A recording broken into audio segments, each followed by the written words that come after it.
Bom, gente, vamos começar mais uma edição do programa JB. Hoje eu tenho a honra, orgulho de falar com Rogério Sampaio, campeão olímpico em Barcelona, 1992. Hoje ele é diretor-geral do COB, Comitê Olímpico Brasileiro. Rogério, que prazer falar com você.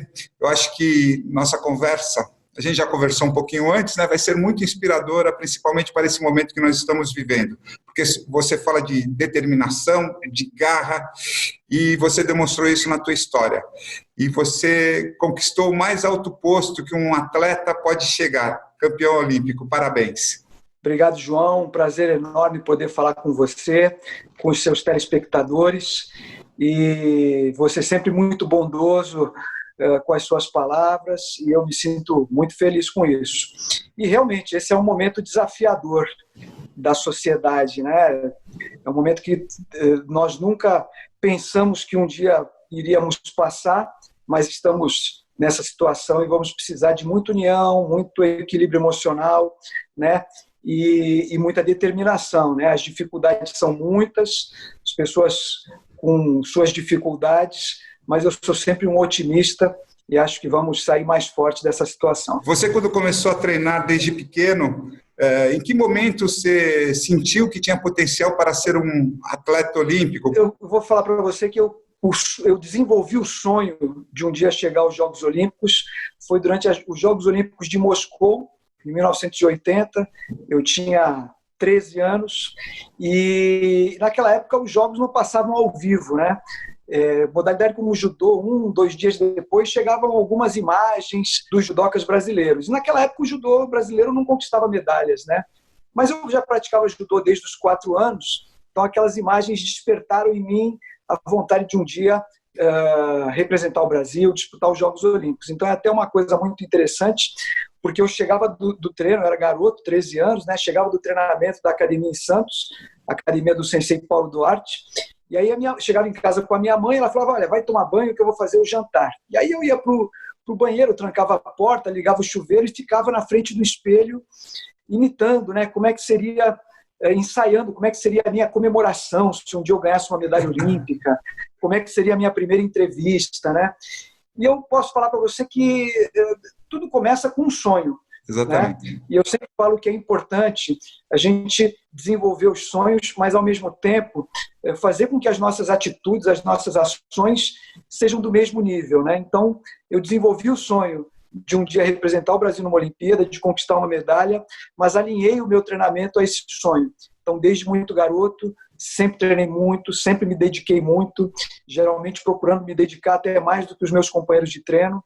E aí as coisas foram acontecendo, eu acessei a seleção brasileira das categorias de base, e aí foram muitos anos, aí, 7, 8 anos, até chegar a possibilidade de representar o Brasil nos Jogos Olímpicos. Bom, você teve o incentivo da sua mãe também, da sua família.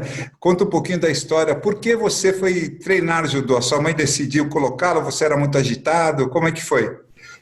Então, eu comecei a fazer judô com 4 anos e meio, né? Eu era um garoto muito agitado, cheio de energia. E aí a minha mãe me levou ao pediatra e ele indicou que eu fizesse judô porque era um esporte que me daria certa disciplina e, ao mesmo tempo, gastaria aquela energia excessiva, né? Me lembro que cheguei na academia do Sensei Paulo Duarte e aí aquele monte de garoto, aquele caindo, né? Aquele barulho todo, eu novinho, fiquei com medo e não quis fazer judô. E o meu irmão, que era 4 anos mais velho, que estava comigo naquele dia, resolveu começar a fazer judô para me incentivar. E naquela situação de levar o meu irmão à academia, voltar, 1 mês depois, eu também me iniciei no judô, ainda 4 anos e meio, e pratico até hoje. Hoje mais devagar, né? Mas foi dessa maneira que eu tive o meu início. Como todo garoto, faixa branca, aprendendo a cair, dando os primeiros passos e sempre de maneira muito prazerosa, né? A atividade física, para mim, sempre foi algo ligado ao prazer. Tá. A partir do momento que você decidiu competir, você intensificou seus treinos, você, como você mesmo falou, treinou mais do que os seus colegas. Você tinha uma barra na sua casa, no seu quintal? Na minha época, a gente começava a competir de maneira muito prematura, né? E eu comecei a competir com 7, 8 anos, 6 anos, por aí. Minha primeira competição, eu ganhei minha primeira medalha, uma medalha de bronze. Na verdade, só haviam 3 atletas na minha categoria, né? Então eu fui o último colocado. E esse resultado nunca se serviu de desânimo, eu sempre tive o apoio da minha mãe, da família. A partir ali dos 13, 14 anos que eu comecei a treinar com mais dedicação, e a partir dos 15 anos os resultados começaram a aparecer. Primeiro em campeonatos de nível estadual, de nível nacional, e eu sempre treinei muito forte, né? Desde os 13 anos, tal. Então, o judô, você precisa de um companheiro para treinar, né? Você tem que segurar no kimono, fazer as repetições de técnica junto com algum companheiro. E os meus companheiros não conseguiam aguentar o meu ritmo de treinamento. E aí, na academia do Sensei Paulo Duarte, tinha um livro em japonês e mostrava um judoca japonês treinando sozinho, numa barra de ferro, né? E aí, nós pegamos esse livro, porque a gente só via as figuras, não entendia as palavras que estavam escritas, né? Levamos numa firma que fazia peças em ferro, e aí a pessoa projetou esse poste de ferro, concretou 1 metro no chão da minha casa, no quintal, e foi assim que eu comecei a treinar sozinho. Então eu treinava em casa sozinho, e depois ia para a academia e complementava todo o meu treinamento. Era uma outra época, né? Uma época mais romântica, que a gente se utilizava de todos os artifícios para conseguir o desenvolvimento. O Rogério, vamos falar de 1992, quando você finalmente conquistou a medalha olímpica.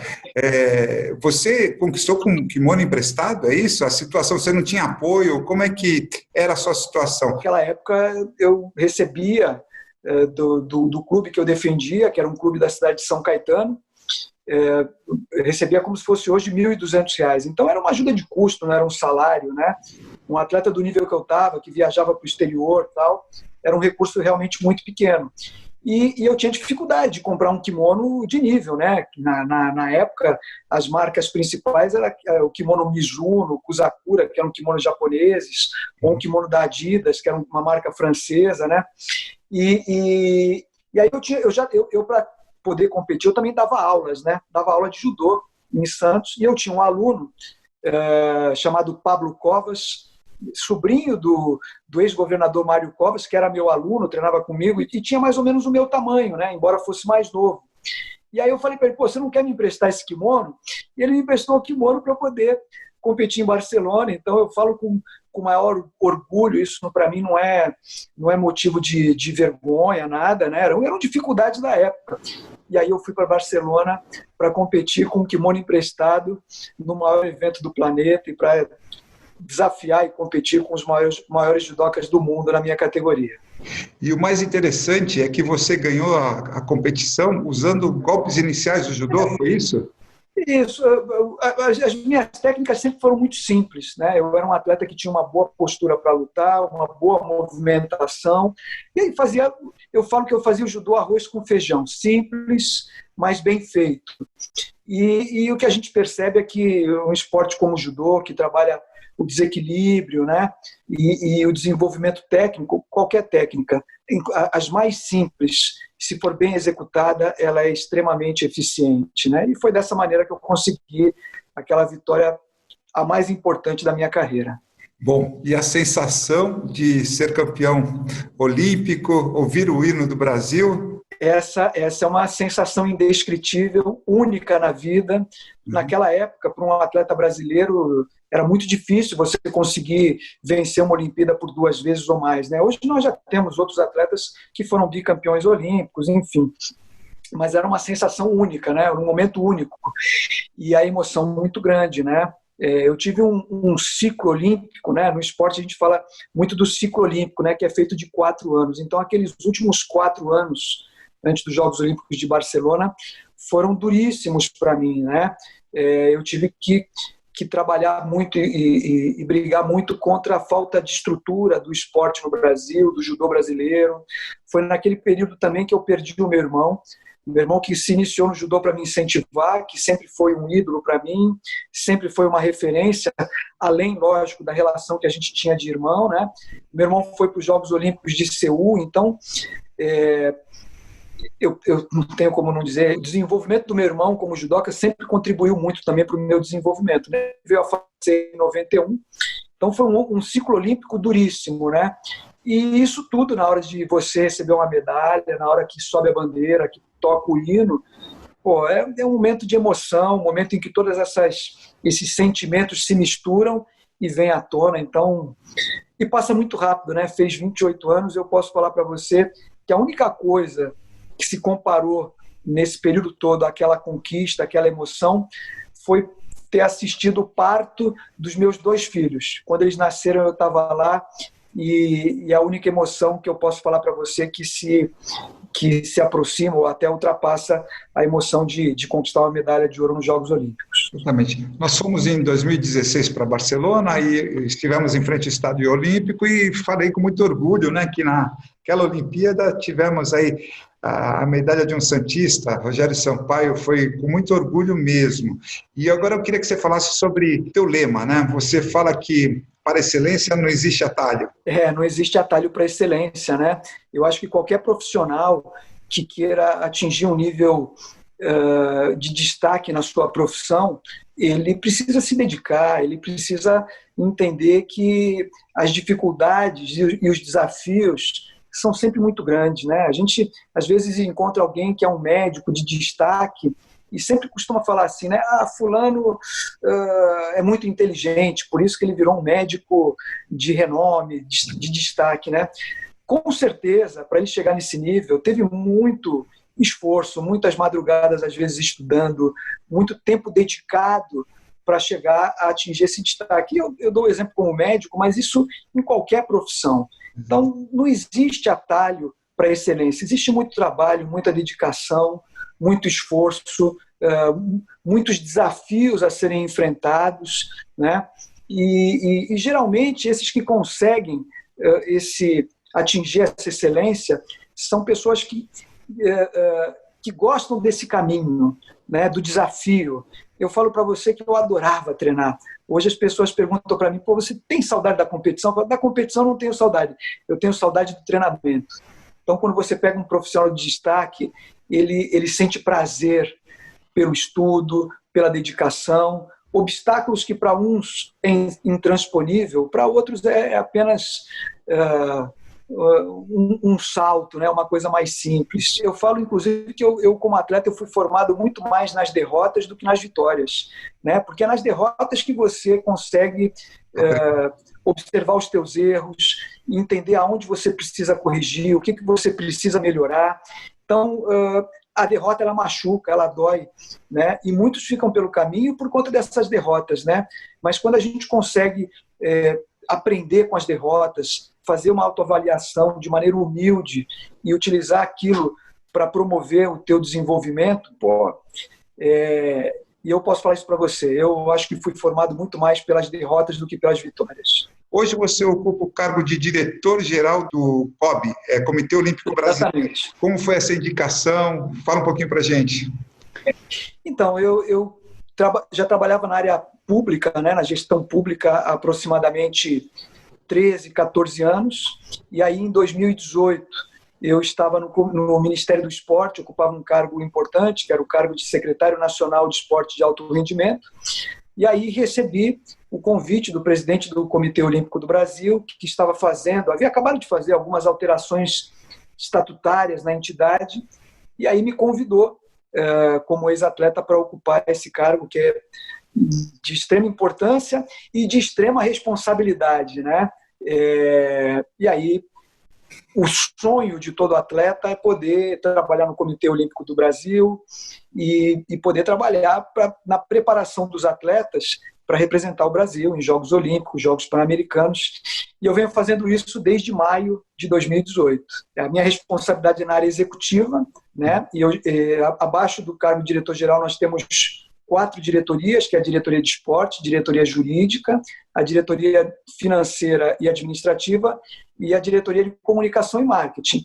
E, além disso, nós temos o Centro de Treinamento Maria Lenk, que fica próximo ao Parque Olímpico, o Laboratório Olímpico Brasileiro, e o trabalho é a coordenação de todas essas áreas no desenvolvimento do movimento olímpico e da representação do Brasil nesses eventos que são tão importantes, como os Jogos Olímpicos e os Jogos Pan-Americanos. Só para você ter uma ideia, por exemplo, João, nesse momento nós estamos trabalhando para que os atletas brasileiros possam retornar aos treinamentos com segurança, né? E nós faremos isso na Europa. Nós levaremos agora 210 atletas aproximadamente para fazer o seu retorno aos treinamentos, visando os Jogos Olímpicos, que serão disputados em 2021, né? Os Jogos Olímpicos foram adiados por um ano, e os atletas ficarão em Portugal, em alguns lugares outros da Europa, entre 45 e 60 dias. Então, várias modalidades irão e retornarão. O início desse projeto é em julho e vai até dezembro do ano que vem. E para o ano que vem, nos Jogos Olímpicos, a missão do Brasil para Tóquio é levar aproximadamente 800 pessoas para dar o suporte para que os nossos atletas possam disputar as medalhas lá em Tóquio. É uma história que não começou da noite para o dia, ele não virou campeão olímpico da noite para o dia, treinou muito. Aliás, você fazia quantas repetições dos exercícios básicos por dia? Olha, eu acho que eu olho para trás assim, eu acho que eu era meio maluco. Eram 1000 repetições por dia até atingir a perfeição do movimento, né? Da movimentação, do desequilíbrio, a aplicação da técnica. Mas eu gostaria, João, se você me permitir, deixar uma mensagem para todo mundo que está nos assistindo, né? Eu acho fundamental nesse momento de dificuldade, que é esse momento de enfrentamento a essa pandemia. Eu acho que a gente não consegue nada sozinho, né? Lógico, eu me dediquei muito na minha carreira de atleta, mas muita gente me ajudou. Foram os meus professores, os profissionais que trabalharam comigo, a minha família me apoiando, quantidade de amigos de Santos, da Baixada Santista, que treinou comigo, foi um número muito grande, né? Então, quando a gente conquista alguma coisa, é porque muita gente trabalha para que isso aconteça. Então, nesse momento de dificuldade, o que eu gostaria de falar para as pessoas é que, nesse momento de dificuldade, o ideal é se unir para ultrapassar todos os obstáculos. Exatamente. Olha, eu quero agradecer aqui ao Marcelo Figueiredo, seu colega também.